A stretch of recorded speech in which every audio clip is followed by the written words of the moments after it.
our whole philosophy of what it means to be a nurse is really based on viewing people as a holistic being, not as, you know, their disease or not any one or even a combination of whatever their sex, gender, race, those are all part of who they are. But if you really want to help them move toward health and away from illness, then you have to look at that holistically. This is the Seed Field Podcast, the show where Antiochians share their knowledge, tell their stories, and come together to win victories for humanity. I'm your host, Jasper Nighthawk, and today we're joined by Jeffrey Fouche-Camargo for a conversation about how doctorally prepared nurses can use their unique skill set to promote health equity and social justice for marginalized populations. I've long wanted to learn more about doctoral training for nurses. Nurses, as the frontline workers who are spending hours and days in close contact with their patients, are in a powerful position to transform each patient's encounter with the medical system. But I think for nurses, they often see their work as very practical. They're helping patients with acute pain or decisions of life or death, or changing a bedpan, or negotiating with doctors, all sorts of different case-by-case situations that they're specifically trained for. And this means that nurses don't always think about these bigger questions of how they could be contributing to increasing the justice of the medical system as a whole. So this is why I'm really excited to have the chance to interview today's guest. Jeff is the founding director of Antioch's Doctor of Nursing Practice program. And I'm particularly interested in the way that this doctoral degree invites mid-career nurses to come back to school so they can reflect on the experiences they've had and the problems that they would like to solve, and hopefully to become more effective change agents in their field. So let me quickly introduce our guest. As I already mentioned, Jeffrey is the founding director of the Doctor of Nursing Practice program here at Antioch University. He also holds himself a Doctor of Nursing Practice, as well as a master's and a bachelor's. He has extensive experience working as a nurse and as a nurse practitioner, and he has especially focused on women's health. Jeff, welcome to the Seed Field Podcast. Yeah, thanks. I'm glad to be here. To start off, I always ask guests to disclose their positionality. I found it's a good place for us to start a conversation, being open where we're coming from. Especially, we like to talk about things that intersect with race, gender, sexuality, income. So I can go first. I'm white. I'm a cisgendered man. I'm queer. I'm not living with a physical disability, but I do experience anxiety and depression. I have since I was a kid. I have a college degree and a master's, and I currently have a steady salaried job and steady housing. And I also am a parent. I have a 2-year-old. All right, I'll pitch it over to you, Jeff, as much as you're comfortable sharing where you're coming from. All right. Thank you. So similar to what Jasper was saying, I am also a white cisgender male. I am gay, and I do not have any concerns with food or home security. Also have, a salary job, steady income with that, and, medical coverage, solid middle class, no big, ongoing concerns there. No physical disabilities either. I also, have had depression and anxiety for, most of my life as well. So something that I, continue to work with as well. So. Oh, thank you for sharing that. And yeah, thinking about the access to, medical care, insurance coverage, whenever you say it out loud, it forces you to sort of recall that there are millions and millions of people in this country, the richest country in the history of the planet, they say, who don't have access to those things. Yeah. So let's jump into talking about doctoral training for nurses. Okay. And I just wanted to ask the most basic question, which is, why do nurses and nurse practitioners, why do they get doctorates? The whole Doctor of Nursing Practice degree was to establish a way for nurses who, before this, the option, if you wanted really a doctoral degree, your only option was to get a PhD, which is a research-focused degree. And, the vast majority of the practicing nurses, that wasn't something they were interested in. But the Doctor of Nursing Practice is a practice-oriented degree. And so it's all about the clinical settings and how we can take those problems that we encounter in our day-to-day work and how come up with solutions on how to fix that. And that's kind of what started the whole Doctor of Nursing Practice degree. Was we needed to have a way to take nurses who wanted to make a difference, who wanted to improve outcomes, who wanted to do something about the disparities and inequities that they're seeing every day in their work. How do we fix that? It's not good enough just to say, I wish it didn't exist, or to say, I wish someone would fix this. So if you want change, then we need to be the ones to do it. And that's kind of how that whole degree got started, was to address that. This got to something as I was learning more about the DNP as a degree, where I was thinking, man, before this, my understanding of the medical system was like the people with the highest degree who are getting doctorates are doctors. They're MDs or DOs. Right. And I wasn't thinking that would even be something that nurses would go into. So I guess I'm curious, like, what kind of people are attracted to this type of study? Like, who are some of your peers who have gotten DNPs, or students who you've seen wanting to go for this degree? So the students that I've had the pleasure of working with, during my time in teaching, graduate students, almost all of them, they come to this degree program with what I would, almost like I was saying earlier, like they see this problem, they know it exists, they know there has to be a solution to it, but they see that the solution is not being done. And so most of these students are coming to these programs to be like, okay, I'm going to have to be the one that fixes this issue, because I see it. It's obvious that this problem can be addressed. Just how do we do it? And so a lot of that curiosity and desire to make a difference is what drives these practicing nurses back into school to get these degrees, because they want to make that difference. How do I make that change? Just to give an example, one student that I work with recently, she works. She's has been a nurse practitioner for a number of years. She worked in a clinic that saw a lot of indigent patients that didn't have health insurance, and that a lot of them had diabetes. And one of the complications from diabetes is that you can end up having to need an amputation of a foot. And she kept seeing these patients that would come in, and they weren't managed well. They had all these issues surrounding access to care and affordability to care. Can they get their medications? Can they follow all these dietary recommendations? And they struggle with that, and then they end up having these amputations. And she was just like, I have to do something. I know there's a way to decrease the number of patients who are having these amputations. And so that's what got her started in it. And a lot of these, most of these projects are always centered around a very local setting. That's one of the things that's kind of different about the types of work that DNPs do versus some nurse with a PhD. Is it's very localized. We see this local problem.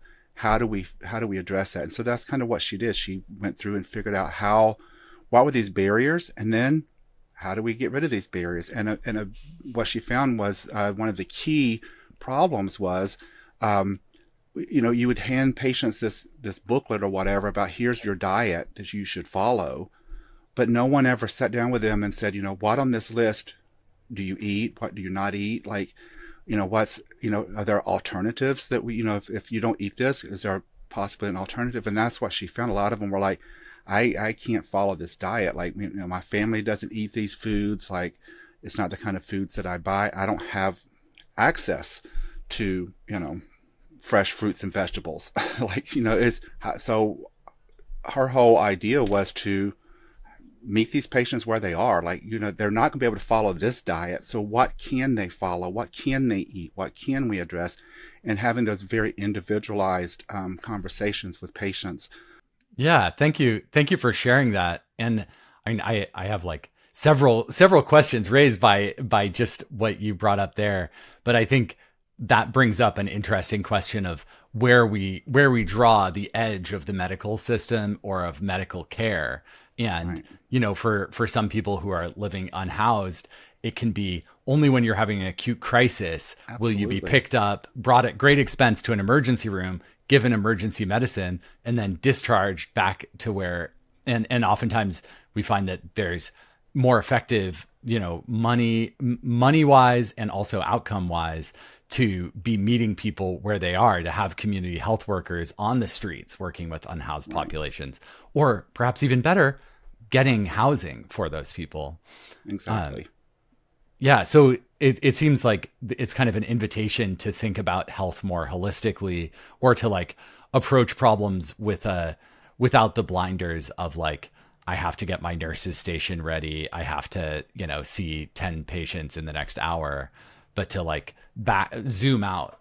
Would that Right. be a fair characterization?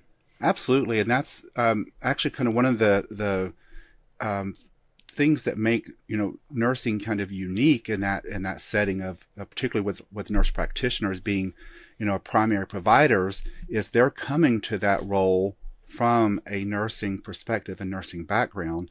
And our whole philosophy of what it means to be a nurse is really based on viewing people as a holistic being, not as you know their disease, or not any one, or even a combination of whatever their sex, gender, race.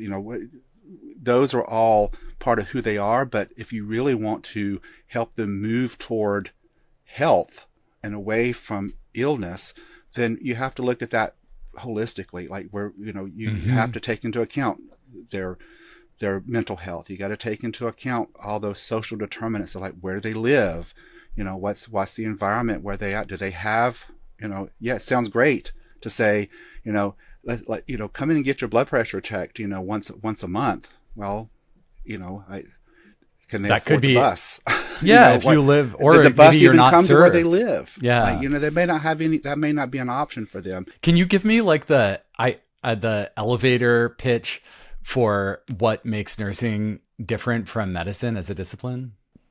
Sure. The one key thing is having that holistic view of the patient.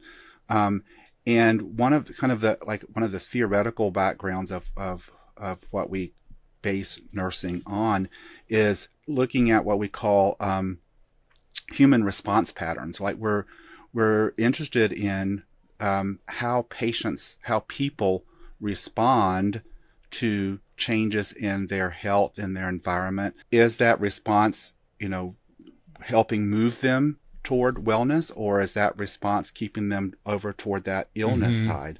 And then how do we Yeah. not just solve it for them, but how do we work with them to come up with common goals? Those very personalized conversations about, what are your goals for this? Because if we can get that patient on board with what we would like for their outcomes to be, then they're more likely to want to do those things. Versus if you just, say, if you approach it from that very paternalistic view of, like, I'm the expert and I'm telling you you need to do ABC, or you're going to get sicker and you're going to die. Like, that's doesn't feel good on that receiving end, because I have no idea if that patient can do all these things that I've told them to do.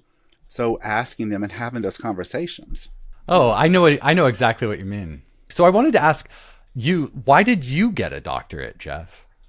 So I was working as a nurse practitioner, and also working as what it's another role called a clinical nurse specialist. It's a whole different topic one day if we want to explore that. But I was working kind of both of those roles in the hospital setting, and kind of the same way. Like I had in my master's program, I had some, you know, knowledge about how to identify problems, and but it was very, regimented, like do this and do this and do this, and didn't have a lot of broad applications. And so that was one thing that got me thinking, like, I need some more. I need to learn more of how to address these problems more broadly. And then also I had, at that point in my career in the hospital, I was doing a lot of training and education for new nurses, and so I got very interested in that teaching piece. And so it was a combination of those two things really that drove me back to get my doctorate. Was I knew I needed more information on how to solve these issues that I'm seeing, and then also that's when I started having that little background noise saying, go teach, go teach, go teach. And so I was like, okay, I need to do it for that reason too. So it was kind of, a practical reason and a clinical reason for me that I went back to school. Yeah. And it obviously has led you to teaching and directing this DNP program yourself. I wanted to ask, I know you have a background in women's health, and I wanted to ask how that came into your doctoral studies and also into your teaching. I was in nursing school, as a junior in college. I had grown up in a very rural area, didn't have a lot of exposure to anything outside of the area that I lived in. So when we were in our maternity rotation, I went to one of the big hospitals there in town, and it happened to be a very, very busy day. And I was paired up with a nurse, and she had two patients who were in labor. And then the nurse I was working with says, "Oh, my other patient wants to get an epidural. Like, are you okay just kind of staying in here and just kind of talking and getting to know her?" I was like, "Sure, I can do that." So about 10 minutes after that, the patient that I'm in the room with starts telling me that she's ready to have the baby, and I'm like, "No, no, no." It's not time yet. The nurse was just in here, like, it's not time. And she was like, "No, no, no, it really is." And I was like, all right. And that whole excitement of everything happening all at once. And then I remember the physician came in the room and kind of kicked off her shoes and, put her gown on really quickly. And within, less than 30 seconds after she was there, the baby was born. And I was like, oh my wow, gosh, that was kind of fun. That adrenaline rush. And at the end of that adrenaline rush, look what you got. You got this, baby, and you see this family that's getting to bond and this very happy moment. And I was like, I might want to do this. And so that kind of sparked my interest. Yeah. And that's the day I knew that's what I wanted to do. And so that's what I've always done. Oh, how sweet. I know my partner and I, when we had our kid, the delivery nurse, we were incredibly fond of. She made it a wonderful experience in a lot of ways. So what was your project, if I could ask, when you did your DNP? So my project was focused on because there was a ton of evidence talking about how the importance of having skin to skin contact between the mom and the baby in that first hour after birth. How it allows a lot of physiological changes inside the body. It changes chemicals in the brain, and it shows, we have evidence that shows that improves the amount of time that the mom breastfeeds the baby.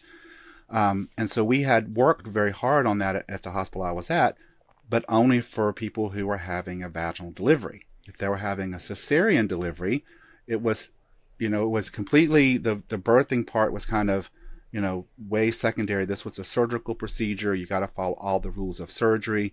And it might be, an hour and a half, 2 hours before that mom would ever see her baby, other than a quick little glance, like, here's your baby, we're going. And so they missed out on that. And I didn't think that was, it didn't seem right to me that, your instinct. these moms who are having this type of delivery, they miss out on something. And why? Just because we have all these Hmm. rules, about what you can't, like, well, why are the rules there? Do they actually do something? They have a meaning. And so my project was, we implemented being able to have in the operating room, while the mom is being kind of, put back together, she's holding her baby skin to skin, um, in that operating room. And we even had a couple of times that the baby would do what babies do, and go and latch on and start breastfeeding right away, kind of thing. And it was a wonderful experience. And one of the first patients that I had, to do this with my project, was actually a coworker of mine. She was pregnant. She happened to come in to deliver the day that we were starting, the new process. And so that was even more special. I got to to work on my project that meant something to me, and I got to share that with one of my colleagues, as well. So I was very glad that we were able to get that done. And so it became kind of the norm that patients that were having a cesarean birth still got to have skin to skin contact with their baby. So, What a beautiful project, Jeff. yeah, Thank you for sharing that. And absolutely. yeah, did that end up changing the practice at that hospital kind of in a permanent way? Yes, it did. So, and it not every single patient, was able to, for different reasons, like if there were complications or things. And then sometimes the mom may not have that preference, that she didn't, she may not want to, and that's fine too. But it became part of the standard practice, for it to be the default, unless something else occurred that would prevent that. I feel like people have this feeling like I need to get an A on my birth, and Right. Yes. that is to be avoided. But it's like, if Right. possible, that skin to skin contact is so precious. And yeah, I will say for a dad as well, was really precious. I wanted to ask you to talk a little bit more about how specifically nurses promote health equity, and Sure. how you think about cultivating that inside of a doctoral program. So that's one of the things that that actually drew me to Antioch, was, learning about the mission of Antioch, hearing about what the Coalition for the Common Good was all about. Like that, when I learned about these programs, I said that totally spoke to me as a professional, and as a nurse, and as a person. And that's one thing that kind of makes our program more unique. It's like we've had it's kind of built in that you can pick whatever topics you want to do your project on, but part of that process, part of your project must include something along the lines of, reducing health disparities, increasing health equity, and looking at things through a social justice lens. And so we kind of purposely and intentionally built the entire curriculum with those concepts threaded throughout it, because again, it's very common for nurses who are working with people and patients every day. They see these things. I mean, they know that patients from certain ethnicities are going to be, have worse outcomes. They know that, people from certain different type of minority groups or vulnerable populations, they're not going to have as good outcomes as somebody who's not from one of those groups. And so nurses see that. And so when we talk about health and things that impact people's health, a lot of times we need to understand people's behaviors. And so we talk about, terminology around behaviors versus, ways people identify themselves. That plays right into a lot of disparities that we see, related to gender, related to, sexual orientation, gender identity, like all of these different aspects of what makes people who they are, can impact the type of care that they receive. Because unfortunately, there, even when we have awareness, there's still a lot of times implicit biases that people may have, they're unaware of. And patients, are experiencing, still experiencing discrimination, from Yeah. providers. And sometimes it's not even intentional. Like I said, it's sometimes it's, implicit biases that they don't even know they have until they have to face it. And that's not a comfortable place for a lot of people to have to face, their own biases. And so we work on that too, to understand how to identify what those are, and Hmm. and we try to do that with compassion. Like, this is going to feel uncomfortable. You may discover things about you that you didn't know, and you may not like or be proud of. But having that awareness is the first step. Like, that's how we find out, and then if it does make you uncomfortable, good. That was the Yeah. goal. I wanted you to get uncomfortable, and now that you're uncomfortable with it, let's figure out how to remove those biases so that you don't have to feel uncomfortable anymore about that. So No, that kind of role playing makes all the sense in the world. And I know, yeah, certainly talking about working with LGBTQIA populations, um, we interviewed earlier this year Rachel Ciccarella, who's a faculty member in the Doctor of Psychology program on our New England mhm. campus, and she was talking about bi plus mental health, and she pointed out that when people go to the doctor, see their their GP, or maybe see a nurse practitioner in family practice, they oftentimes there is a kind of a standard screening question of like, are what is your sexuality, and Right. that the typical answer when when you disclose that you sleep with same sex people is, oh, we're going to want to get some STD checks. Oh, yeah. I've And experienced that myself as a patient. yeah, Yeah. yeah, and so yeah, me too. And so that's like that's the only response. And her point was, we know that bi plus populations have much heightened rates of severe depression than other gender or other like sexuality populations. Right. And so maybe the question for one, like, you might want to ask a follow-up question, which is, how many sexual partners have you had in the last year, before you go Right. ordering that test. Yep. But there also could be other questions like, how is your mental health? I know, people who have this characteristic of their identity have a heightened risk of these things.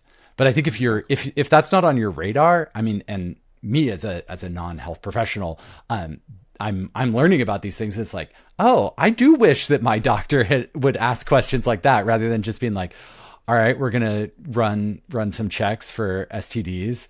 And it's like, if you've been monogamous, or you just have, that that's not a problem, then that's a Right. kind of irrelevancy and kind of stigmatizing, saying like, oh, if you're queer, if you're this or that, like, therefore we think that you're engaging in sexually more dangerous behavior.